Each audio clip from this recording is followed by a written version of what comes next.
et que la dette fut acquittée. Le serviteur se jetant à terre, se prosternant devant lui. Et dit, Seigneur, aie patience envers moi, et je te payerai tout. Et mis de compassion, le maître de ses serviteurs le laissa aller et lui remit la dette.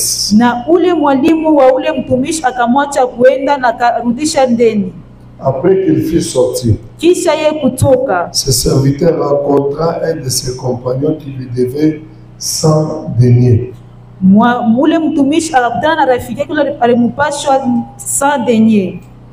Il le saisit et l'étranglait en disant,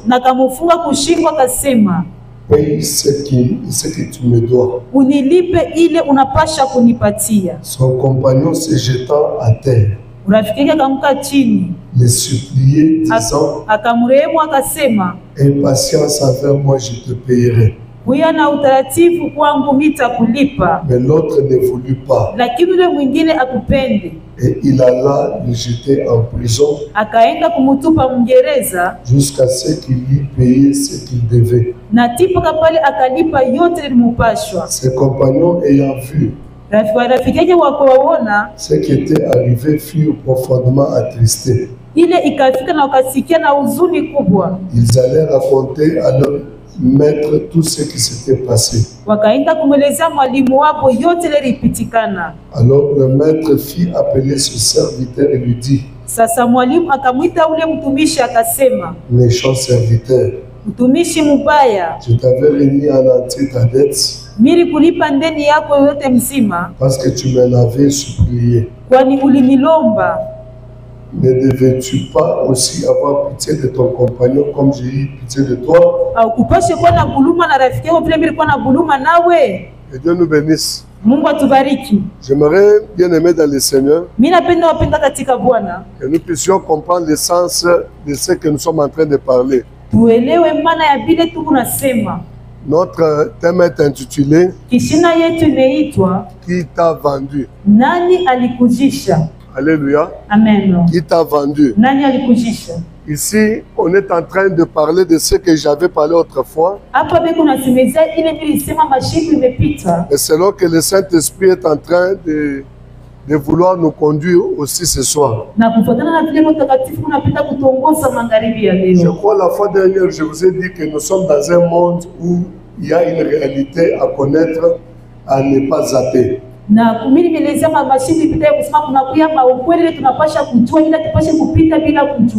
sommes dans un monde de marchands où les uns sont des marchandises et les autres sont la marchandise. Je répète, les uns sont des marchandises, les autres sont des marchands. Ça veut dire, quand on parle de la marchandise, je vous ai dit qu'on doit voir aussi celui qui vend. Quand on voit celui qui vend, on va aussi doit voir la table sur laquelle on vend. Mais surtout, on doit voir aussi ce qui doit être vendu. Ici, je parlais de ces choses il n'y a pas longtemps ici. Mais ce n'est pas dans le même angle d'idée que je vais aller encore ce soir.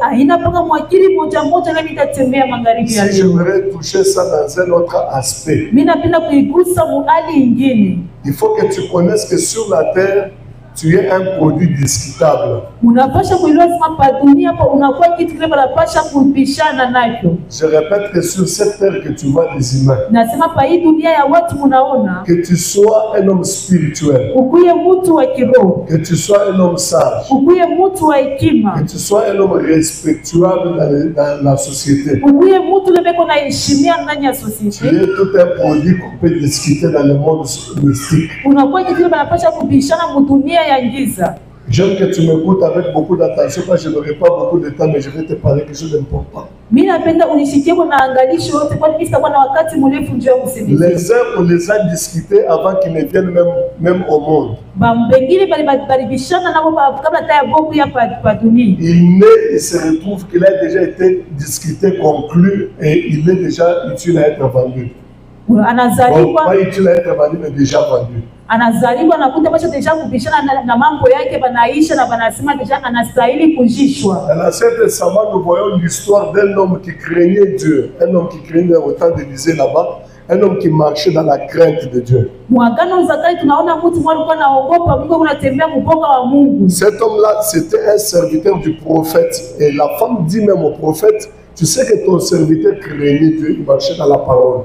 Na mwingine anasema huyu mke alikuwa ni mtumishi wa Mungu, na mwingine anasema unajua sema huyu mtumishi wako alikuwa anatembea mneno. Mais une seule chose qui est certaine est que cette personne est morte avec la dette de quelqu'un. Sasa kitu moja kile kinakuwa hakika ni kusema huyu mtu anakufa na anabakia na ndani ya mtu. Le créancier est venu pour réclamer la dette. Ule mtu wa ndani akakuja mtu kupinda ndani. Quand il vient pour prendre la dette, il trouve que l'homme est déjà mort. Il connaît même que cet homme est déjà mort. Anakuwa mais il va encore réclamer la dette. Ce qui attire mon attention, c'est que cet homme va réclamer encore la dette malgré qu'il connaît que cette personne est déjà morte.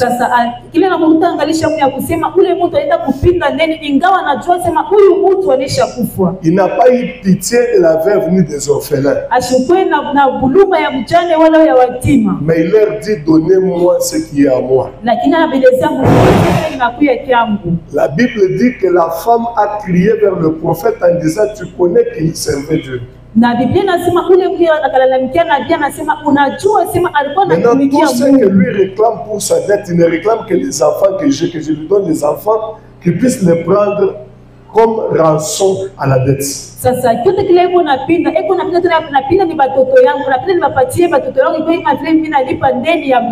J'ouvre une parenthèse si on peut dire amen. Amen. La crainte de Dieu n'exclut pas la faiblesse de quelqu'un. Est-ce que je peux commencer par là? Amen. Je répète que celui qui craint Dieu ne manque pas de faiblesse. Il y a beaucoup de gens qui croient que craindre Dieu c'est ça la fin du monde, mais j'aimerais vous dire que chacun a toujours une faiblesse. La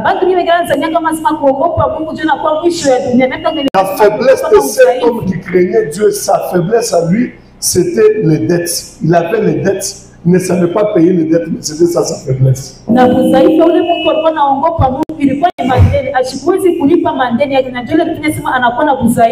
savez, nous sommes dans un monde où les gens condamnent les autres, mais ils ne savent pas condamner ce qu'ils ont comme problème.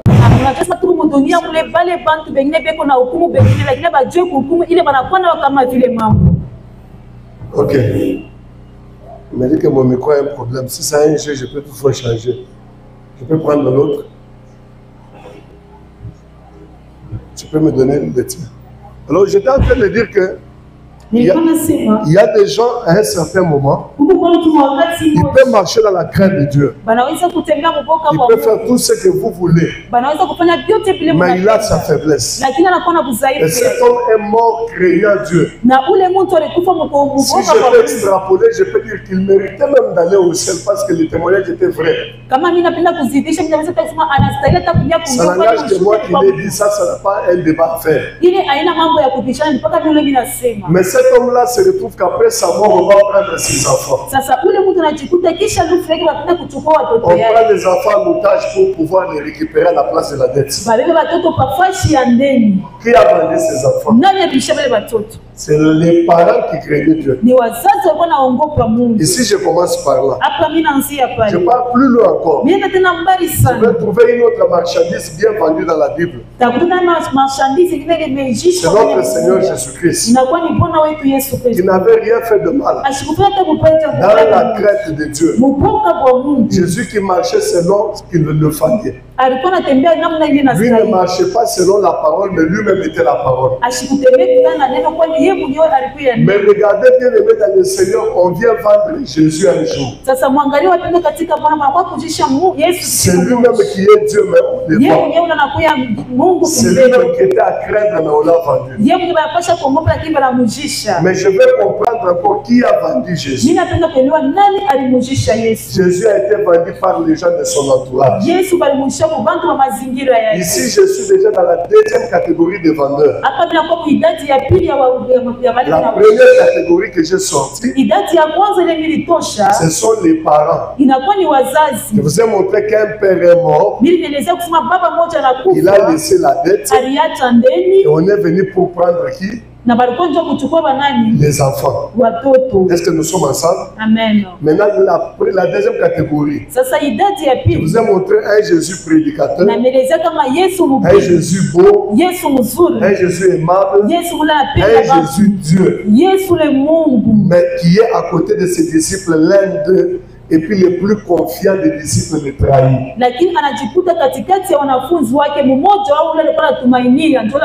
Pas seulement il trahit, mais il le vend. Et on a vendu Jésus. J'ouvre une parenthèse. Ne vous dites jamais que vous avez quelqu'un de confiance dans ce monde. Je répète à ton voisin, tu n'as personne de confiance. Tu n'as personne de confiance. Il ne faut pas dire non, oui, nous avons pas rôle. Parce que si on trouverait le rôle de celui que tu dis, on ne prend pas rôle. Tu ne peux même pas les supporter. Je peux aller plus loin là, je ne peux pas pour disloquer les couples. Je peux vous dire que même une femme peut vendre aussi son prix. Si vous refusez, Delilah est en train de le dire amen. Parce que Delilah a vendu Samson à l'occasion de rien. Bien-aimés, suivez-moi très bien. De la même manière que les gens peuvent nous sauver, les gens peuvent aussi nous vendre.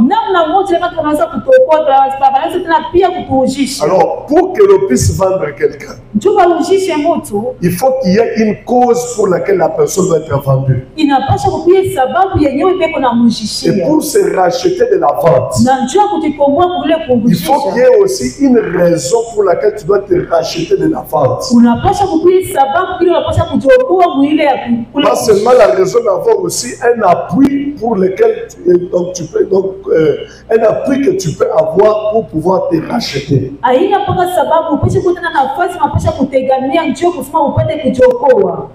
Je vais retourner là. Mais je vous prends d'abord ce que je viens de dire. La Bible dit que le royaume des cieux est semblable dans Matthieu chapitre 18 verset 23. Matthieu 18 chapitre 23. Le royaume des cieux est semblable à un roi qui vient pour faire compte à ses serviteurs. Il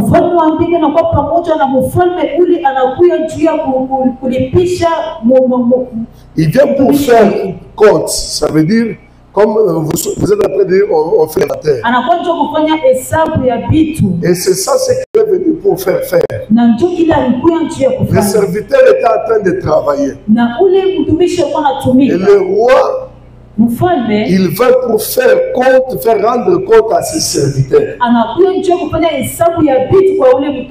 Nous sommes serviteurs dans les champs de Dieu, nous disons Amen. Et nous devons savoir qu'après tout, nous rendrons compte pour tout ce que nous sommes en train de faire. Ici, bien aimé, on nous montre un roi qui fait rendre compte à ses serviteurs. La Bible dit, voulant le faire, il s'est mis à compter, on lui en amena un qui lui devait 10 000 talents.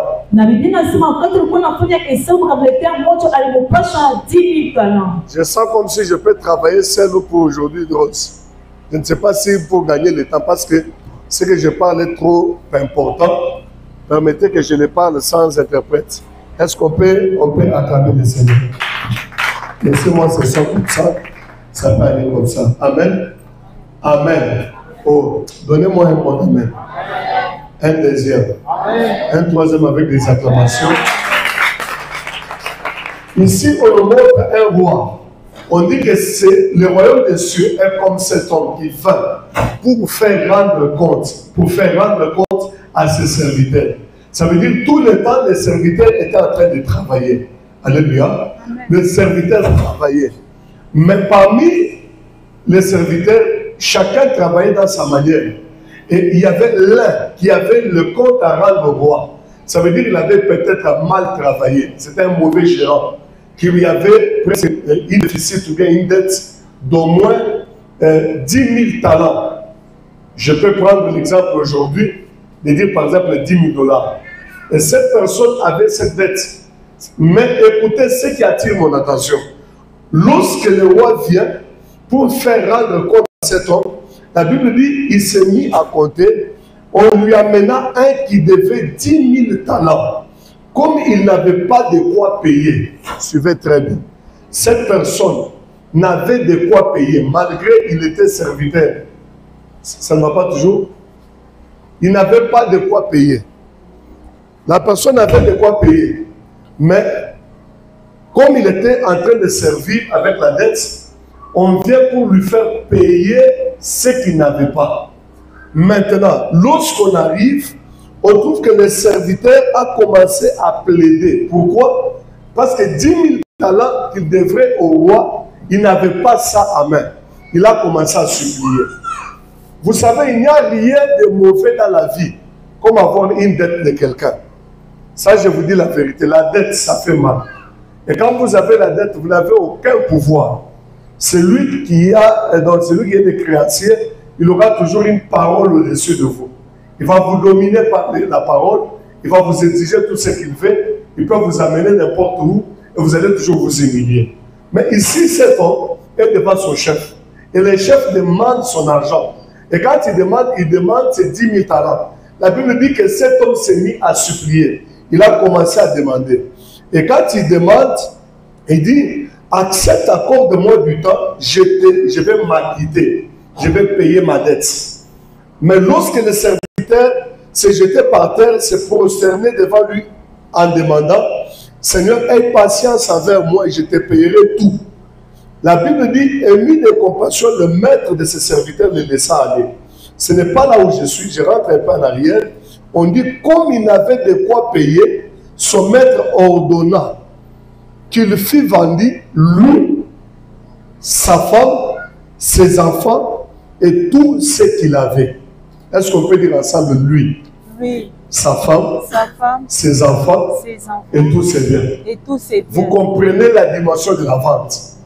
Donc on vend la personne elle-même qui a la dette, on vend sa femme, on vend ses enfants et on vend même tout ce qu'il avait pour payer une dette.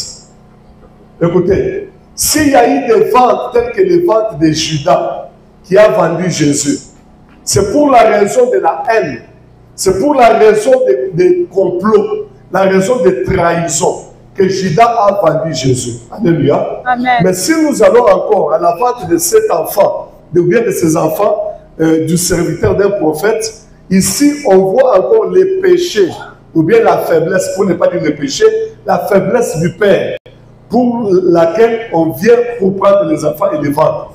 Mais ici, on est en train de vendre quelqu'un, pas parce qu'il est conscient. Celui qui est conscient, c'est le Père. Suivez-moi très bien. Là aussi, vous pouvez couper votre micro. Celui qui est conscient, c'est le Père. Mais celui qu'on est en train de vendre, on vend le Père lui-même, on vend la maman, on vend aussi les enfants. Sachez très bien qu'il y a d'autres ventes spirituelles qui se sont faites sur votre vie. Vous avez été soldé, pas parce que vous avez fait un mal quelconque, mais parce que votre papa avait fait un péché quelconque. Je vais vous ramener plus loin. Nous sommes dans un exemple que j'ai vu dans une de nos villes en Bujimaï, quelqu'un qui était en train de jouer aux dames. Et quand il joue aux dames à la carte, il joue à un certain moment, j'ai des cartes, Banamu beba bintu yote makota yote nene banabeba tena yote banabeba tena anakongola tena banabeba. Et puis pour finir, il va maintenant hypothéquer sa femme. La femme est assise à la maison, elle voit seulement les gens qui viennent. Pourquoi? Parce que son mari l'a mis au jeu. On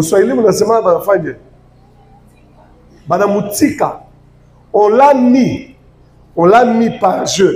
Donc, ça veut dire Barcelone et Real de Madrid est en train de jouer au foot. Moi, quelqu'un va dire, non, voilà, moi, je vais mettre mon pull au vert. L'autre va dire, moi, je vais mettre mes chaussures. L'autre va dire, moi, je vais donner mes cannes en parle. Et quand vous donnez ces choses-là, vous êtes en train de mettre en danger. La chose est inconsciente. C'est comme ça que nous sommes aussi dans le monde spirituel.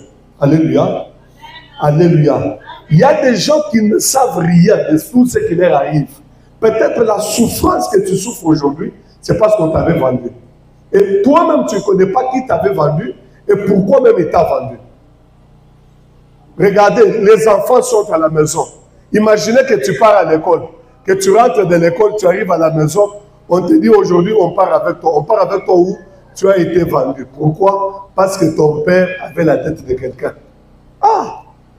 Mais comment est-ce que moi je suis vendu? Vous savez bien aimé, c'est pourquoi nous avons tout intérêt de pouvoir chercher une bonne vie quand nous sommes ici, de peur que nous ne puissions pas vendre ce qui nous appartient. Que le Seigneur bénisse celui qui a dit Amen.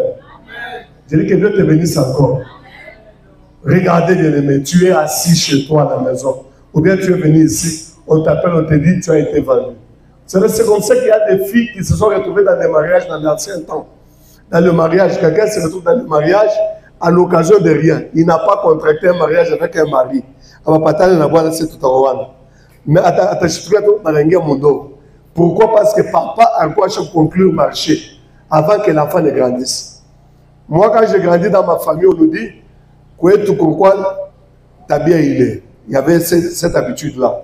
C'était que l'habitude, quand l'enfant est encore bébé là, on vient on dote. On dote déjà pour l'autre bébé. Donc ça veut dire l'autre enfant de 2 ans et l'autre enfant. Comme j'ai ma fille là-bas, Life, qui est là-bas. Life est là-bas. Il y a l'autre enfant là-bas de 7 ans. Papa n'a papa ouaouille, malapatane. Ils s'entendent, l'autre prend la dot, il donne. On connaît déjà que Apa Life est dans combien? Il vit bien, Moutou Foulani. On a tout cas Norbert. On a fait le moi. Norbert, on a pas connu combien de Vivian. Tu ne sais même pas choisir, tu ne sais même pas ce que tu deviens, et puis tu pars comme ça dans un mariage. Tu as été vendu par quelqu'un et tu ne connais même pas qui t'a vendu. Aujourd'hui, nous avons beaucoup de chrétiens qui ont beaucoup de difficultés spirituelles parce qu'ils ne comprennent pas leur vente et qui les a vendus. Que Dieu nous bénisse. Je vous dis, sur la terre, tout le monde et tout ce qui est discutable. Tout le monde est discutable et tout ce que nous avons est discutable. Maintenant, cet homme, lorsqu'il a commis ses erreurs au boulot, c'est lui seul. Il a eu ses dettes, c'est lui seul. Mais regardez ce qu'on lui fait payer. On dit, vendez-le, lui, vendez sa femme, vendez ses enfants et vendez même tous ses biens. Vendez-lui, vendez sa femme, vendez même ce qui lui appartient. C'est ainsi que nous allons solder la dette. Pourquoi est-ce qu'on doit vendre une personne? Et où aller celui qu'on est en train de vendre? On doit vendre cette personne pour liquider. Toute dette que nous avons, nous allons être liquidés ou d'une autre. Ici, je ferme la parenthèse. Et pourquoi est-ce qu'on les vend? On les vend parce qu'on doit trouver des solutions. Maintenant, à qui on vend et pour quelle raison, pour quel but on doit vendre? Quand on vend quelqu'un là, c'est pour qu'il soit esclave. Est-ce qu'on peut dire esclave? C'est comme ça que nous avons grandi. La plupart des chrétiens aujourd'hui sont des esclaves de ce qu'ils ont été vendus. Balibaoujisha, avant Azarikou. Imaginez quand on prend par exemple la maman. Cette femme ici, on vient la prendre en otage. Yana lala boshingish. On vient prendre la femme. Ou les femmes qu'on a mimba il y a 3 mois. Amen. Est-ce qu'on est ensemble? Bible qu'on a mimba à 3 mois. Il y a 6 mois, il y a 7 mois, il y a 9 mois. On vient prendre la femme. On va laisser l'enfant. Ça veut dire on prend avec lui. On prend et la femme et l'enfant. Et ici, c'est même clair. On dit, vous prendrez l'enfant, vous prendrez la femme, vous prendrez même tous les biens qu'ils ont pour payer, solder la dette.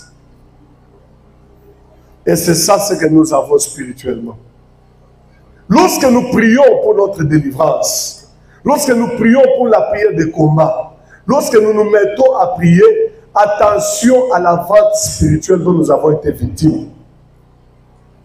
Beaucoup de gens n'aiment pas prier en se rachetant de ce que les parents ont fait sur eux. Vous ne savez pas qui vous a vendu. À des moments, ce sont les erreurs de ta mère qui t'avaient vendu. Ce n'est pas les erreurs de ta mère que tu as été vendu.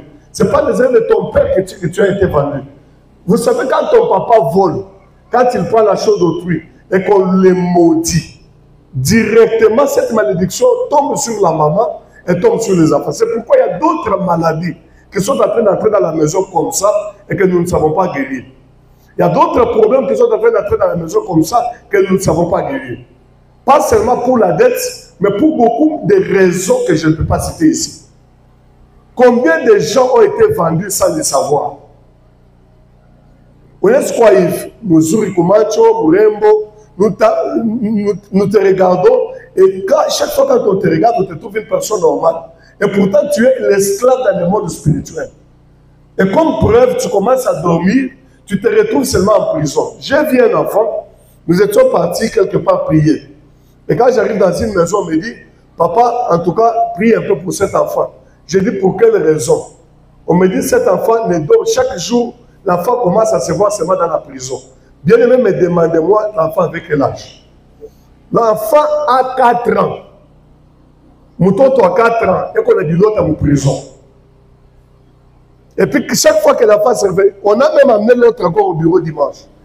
On amène un enfant de 5 ans, un enfant de 4 ans. On vous dit que non, cet enfant-là n'est en train que de se réveiller dans la prison. Imaginez à l'âge de 5 ans, l'enfant serait déjà en prison. Vous savez quel avenir a été déjà hypothéqué pour cet enfant? Beaucoup de gens ont été hypothéqués de leur avenir à cause de ce que leurs parents avaient mal marché. Beaucoup de gens ont été hypothéqués de leur avenir à cause de ce qu'eux-mêmes ne sont même pas conscients. Tu es innocent tel que tu es là. Mais tu as grandi déjà vendu. Tu te lèves un matin, on t'amène directement au marché. Donc tu ne sais même pas tu es quelle marchandise, tu ne sais même pas à quelle valeur on va te vendre. Donc ça veut dire que tu peux entrer dans un mariage où tu es déjà vendu. Et mais plus loin je peux aller, il y a des gens qui entrent dans des mariages spirituellement parlant, les mariages où ils sont déjà dit dans cette famille-là. Lui-même ne connaît même pas que non, je suis déjà vendu. Pose-moi la question comment? Je n'ai pas entendu. La question que tu poses, je dois la répondre dans ce sens. Il y a des gens, lui, n'entrera jamais dans une bonne vie. Ça veut dire, lui, entrera toujours Maïcha à côté. C'est quoi? Et quand la personne entre dans cette famille, vous allez voir que tous les bons mariages qui vont venir, ça va échouer. Les bons maris qui viennent, ils vont te refuser. Ils ne vont pas avancer avec toi. Ce ne sont que les pauvres, les plus pauvres que jamais, les gens de mauvaise vie, les gens qui n'ont rien à voir de bon. Parce que toi, tu as été déjà vendu. Attention, chaque marchandise a toujours été reconnue par une marque quelconque. Il y a toujours un site qu'on met qui marque le prix de la marchandise. Dites-moi amen. Oh, je n'ai pas entendu. Cette chair, quand je suis parti pour l'acheter, là en ville, j'ai trouvé des chairs. Il y avait ceux de $500, ceux de 400, ceux de 300. Même la veste que je porte, quand je suis parti pour l'acheter, il y avait toujours des prix qu'on est en train de mettre. Même aussi la marchandise, si tu as une marchandise, il y aura toujours une marque. Sachez très bien que tel que nous sommes avec vous, chacun a une marque sur son front. Ça, je vous révèle. Donc, retenez ça dans votre vie. Je vous dis la vérité, il n'y a personne qui marche sur la terre sans marque. C'est pourquoi Paul est en train de dire, quand il marche, il dit que personne ne me fasse de la peine parce que je porte sur moi quoi? La marque de Jésus. Quand il dit la marque de Jésus, ça veut dire l'ancienne marque est tombée et maintenant j'ai une nouvelle marque. Quand on met quelqu'un au monde, il a toujours quelque chose sur son front. Et partout où il est en train de partir, on est en train de le repérer. Si tu sors d'une famille de sorciers, tu vas te retrouver que la sorcellerie sera une chanson qu'on chantera sur toi. Et même quand tu vas au mariage, toi tu es sorcière. Tu es sorcière. Tu entres dans une société, Il y a toujours quelque chose. Quelqu'un a toujours tendance à dire que tu es sorcier. Pourquoi? Parce qu'on voit sur toi la marque de la sorcellerie. Il y a des gens comme ça. La pauvreté, c'est leur marque. Quand il est en train de marcher, qu'il ne pleuve, qu'il neige, lui, il va mourir toujours avec cette marque-là sur lui. Donc, s'il ne cherche pas la délivrance, cette histoire demeurera comme telle. Je peux citer d'autres tribus, ça peut choquer quelqu'un.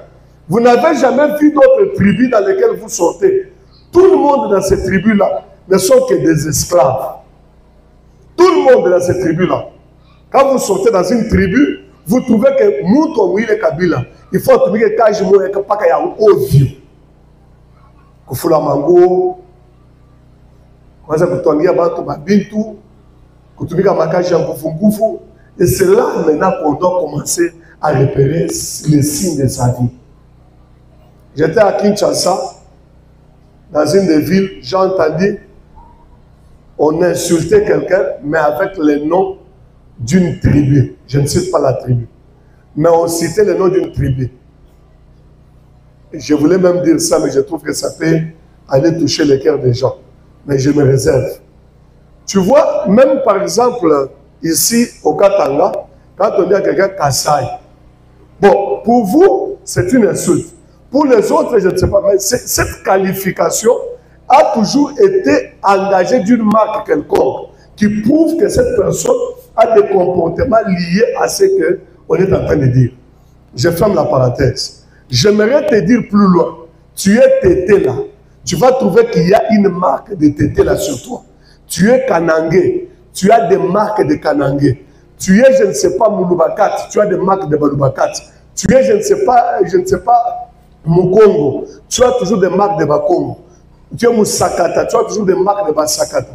Le plus grand problème, ce n'est pas seulement de découvrir quelle marque que tu as, mais c'est de découvrir comment est-ce que je peux m'en sortir de ce que j'ai eu comme marque.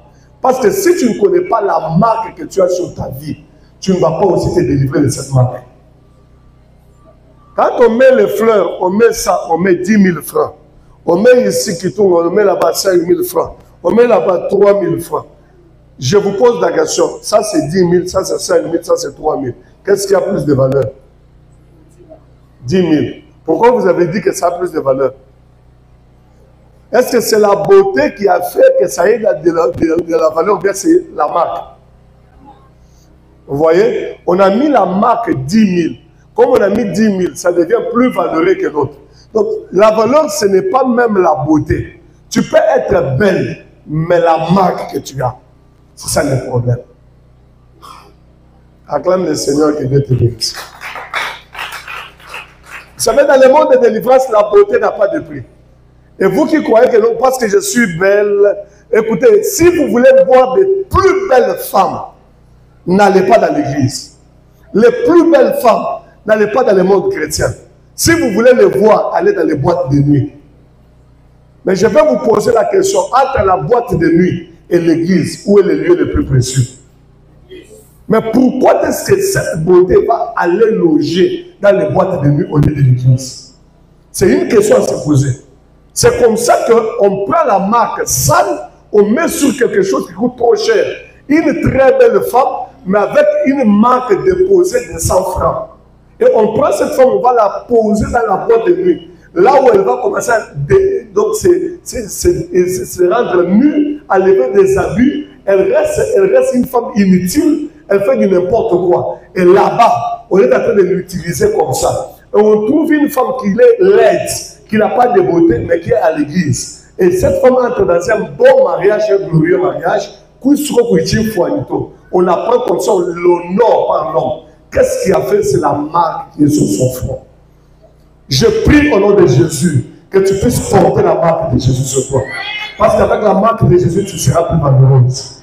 La beauté sans belle marque, c'est une beauté déjà perdue. Que Dieu vous bénisse, nous disons Amen. Que Dieu vous bénisse, Amen. Bien-aimés dans le Seigneur, il y a beaucoup, je vous dis la vérité, dans ce monde des marchands, il y a ce qui fait ta valeur, c'est la marque de position. Si tu ne connais pas ton fond, tu vas commencer à monter les clés. Je vous ai montré, si vous avez dit Ikitum, ça c'est rien, c'est rien. Quand vous voyez ça, ça n'a rien d'aspect. Mais ça devient valeureux parce qu'on a mis ça sur la chair. Et quand on a mis ça sur la chair, directement, ça devient quelque chose de sacré. Mais regardez la chaise que vous avez là, ça coûte trop cher. Même si tu fais ça à la chaise, quelqu'un ne fera pas oh. Mais si tu viens seulement faire ça ici, on va te dire oh. Pourquoi est-ce qu'il a touché à ce qui est à la chair? Donc tu as porté la valeur par rapport à là où on t'a déposé. Ici, il y a un problème. Dans le monde des marchands, on est en train de vendre les gens selon leur niveau, leur valeur. Bien-aimé, je peux te dire toute ma vérité sincère. Sois beau comme tu es beau. Marie-toi une belle femme comme tu veux. Vas-y chercher de beaux enfants, tu en auras. Parce qu'un homme beau et une femme belle va donner des enfants, même des métis, des bois noirs, je ne sais pas quoi. Vous aurez de la beauté dans la maison. Mais si vous n'avez pas cherché la délivrance, vous allez finir par votre marque de la famille. Et c'est comme ça que beaucoup de familles, quand vous les regardez, vous trouvez qu'il y a des belles femmes et des Ndumba, toute la famille. Vous trouvez qu'il y a des gens meilleurs, intelligents, que vous n'avez pas d'idée, mais qui n'ont jamais eu de boulot. Moi, je connais une famille comme ça, des hommes, toujours des ingénieurs. Ingénieurs, mais quand vous les regardez leur vie, il n'y a rien. Il n'y a rien. Français frignolés, mais vous les regardez tous. Personne n'a une vie à concurrencer. Je suis en train de prier pour toi. Que la marque de tes parents te quitte. Que la marque de ta famille te quitte. Cette mauvaise marque qu'on a mise sur toi, elle te quitte au nom de Jésus. Est-ce que tu peux dire, je refuse la marque de ma famille? C'est pourquoi vous voyez l'enfant Abraham dans la maison de son père. Dieu fait apparaître à Abraham la première des choses, il lui dit, et je désire que tu quittes la maison de ton père, que tu quittes cette famille. Pourquoi? Parce que mon famille, pourquoi marque? Leur marque, c'était les vendeurs de statues. Or, celui qui vend des statues, c'est un féticheur. Et c'est comme ça que nous grandissons. Hein. Dans des familles, on se retrouve, on a déjà une famille, on a tout Boussoubou, on met la chaise, il se met. On lui amène Kanani, Nikakibouy ou bien Nikibouy. On amène, il y a du vin là-bas à l'intérieur. Malakai. On donne à papa. Papa. Monton a pris un bintou. Qu'il a chikou. Donc c'est ça sa vie de tous les jours. Mais comment tu as choisi bien? Comment tu n'arrives pas comment tu? Mais elle n'a pas la bonne. Moi je me demande si à un certain moment, je suis passé aussi par une vie comme ça et je comprends ce que ça signifie. Mon toi chaque week-end, papa à l'école, tous les enfants regardent leur papa. Les enfants intelligents, les enfants qui ont beaucoup d'enfants là. Mais papa, quitter. Et tous les enfants ne font que regarder. Sachez très bien que cette vie va se répéter. Ça va aller vers la maman, ça va aller vers... Regardez bien aimés, ceux qui s'assemblent font quoi? Se ressemblent. Nous avons quelque chose en commun avec nos parents. Ça, je vous dis la vérité. Chacun a quelque chose en commun avec ses parents. Si vous me dites amen, je vais expliquer. Ah, dites-moi amen, non?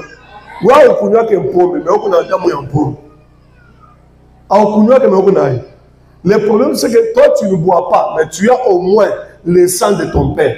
Tu as la même chose en commun avec tes parents. Regarde ici, quand le roi prend la décision, il dit, vous allez prendre l'homme, vous prenez sa femme, vous prenez ses enfants et aussi tout ce qui lui appartient. Nous allons les vendre pour solder la dette. Si tu es né dans une dette quelconque, on va te solder à cette dette. Écoutez, il y a des gens qui doivent payer. Dans notre famille, il y a la loi de payer. Est-ce qu'on peut dire la loi de payer? Donc là, vous vous levez le matin, quelqu'un a dette de quelqu'un d'autre. Je vais annuler cette loi au nom de Jésus, même si mes frères me suivent, qu'ils me suivent, qu'ils m'entendent déjà, parce que ma famille est témoin. Moi, je dois annuler ça dans ma vie. Vous savez, les choses de marier avec la dot de quelqu'un d'autre, non, que ça s'arrête sur toi. Même toi, la soeur, là, quand on va te marier, l'homme te dit non, ni la tu vas m'écouter un dougango, un dougango, nous va ne pas chémi et nous quoi, ou chichik. Quoi, il va vivre mon ami, quand il se met à Bukatara, quand il dit non. Là, on se m'amène parce que là, on a fait le nom. C'est pourquoi vous avez tout, vous avez quoi usine productrice, il y a matin sur dans la famille. Vous savez, quand on marie quelqu'un, on donne la dot. Suivez-moi très bien ici, je vais choquer quelqu'un, même l'internaute qui est en train de me suivre. Je vais toucher ça. Toi, tu es là, tu veux te marier. Mais quand toi, tu veux te marier, on te dit par ton père, attends qu'on puisse marier Kapinga. Quand on va marier Kapinga, on va prendre la dot de Kapinga, on va te donner toi pour que toi aussi tu te maries. Un garçon d'autrui vient dans la famille. Et arrive, il donne la dot. Lui a marié qui? Il a marié Kapinga. On prend la dot de Kapinga. On part chez Mpung. On va donner chez Mpung. Pourquoi? Parce que le frère de Kapinga n'avait pas l'argent. Il va prendre l'argent d'autrui du mari de Kapinga pour aller donner à la famille de Mpung. Et quand on dépose ça, ça veut dire qui a marié Mpung. Le mari de Kapinga a pris Mpung en mariage de Kapinga. Ça veut dire qu'il a le droit sur votre famille. Je pars encore plus loin. Cette même dot ne s'arrête pas. Quand on va marier Mpung, on va prendre maintenant l'argent de Mpung. On va aller chercher Ngoye. On va donner aussi pour Ngoye. Donc vous êtes toute une famille, vous appartenez à un bon frère qui était venu entrer dans votre famille. Et c'est comme ça que cet homme a le pouvoir sur vous. Tout ce qu'il peut dire, ça va toujours vous atteindre. Parce qu'il vous a acheté toute la famille. C'est pourquoi je bénis Dieu, moi au moins, je me suis marié moi-même. Je n'ai pas besoin de regretter sur ce point-là. Mais je regrette pour toi qui as pris l'argent de ta soeur.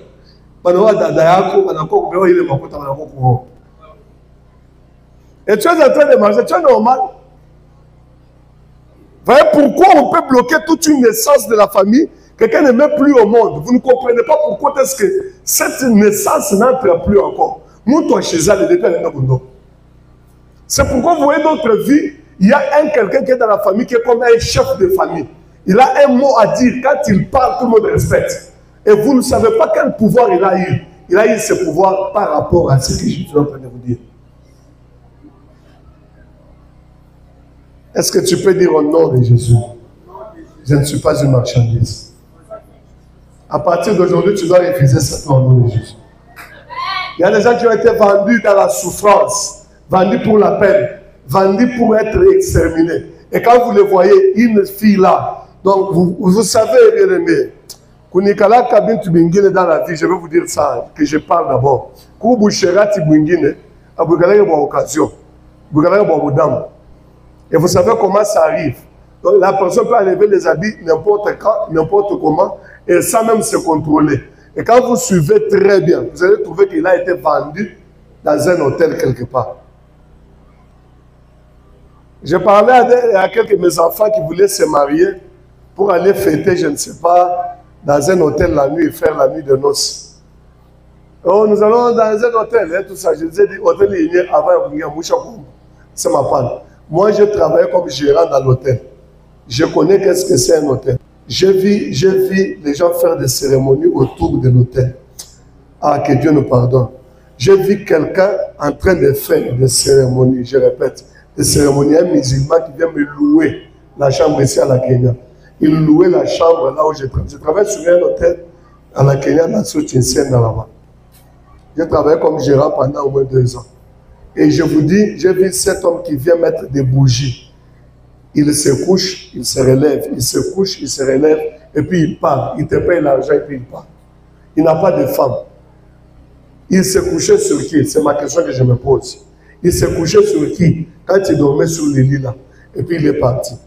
Maintenant, le jour du mariage, toi tu as terminé le mariage. Tu dis, oh, tout le monde sort. Nini, pareil, notre bébé chambre, pareil. Pareil qu'il n'a ni spiritualité, pareil qu'il n'a ni quoi en lui. Il vous amène dans un hôtel.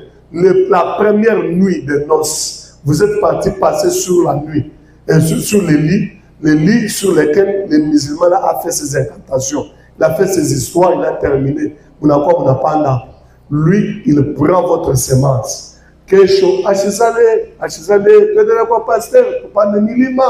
C'est pourquoi, bien aimé, tirez attention. On peut te vendre même par ton parrain. On peut te vendre même par ton frère. On peut te vendre même par ton pasteur. On peut te vendre même par ton ami. On peut te vendre même par qui que ce soit si ton esprit n'est pas sobre.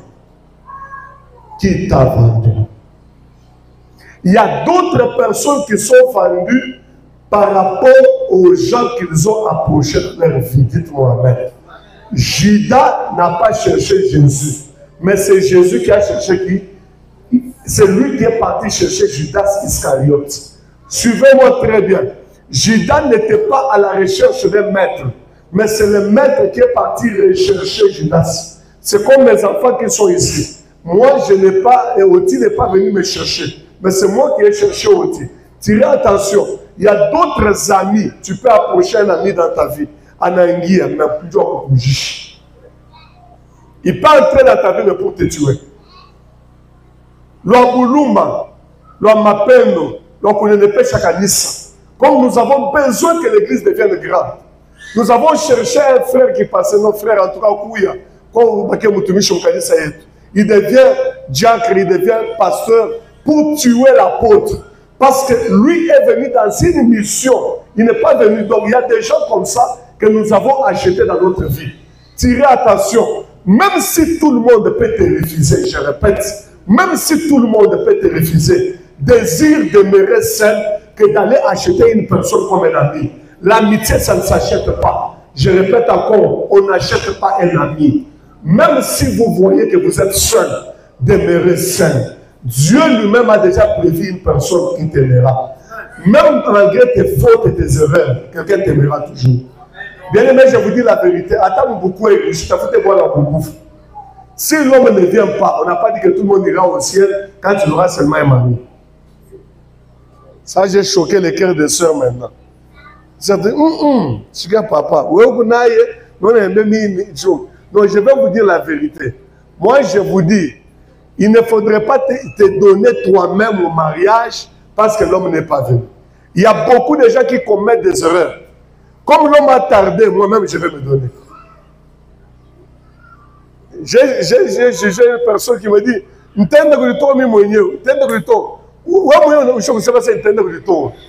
tu as bien parlé, tu as un bon swahili. Quand on a dit donc tu es parti toi-même, on a du jisha, on a du tort. Tu es en train de te donner en rançon. Et on te prend comme ça dans la vie, tu ne te retrouves pas parce que tu as cherché le mariage. Qu'est-ce que vous cherchez dans le mariage là? Posez-moi la question à ces sœurs là qui sont à vos côtés là. Ils cherchent quoi dans le mariage?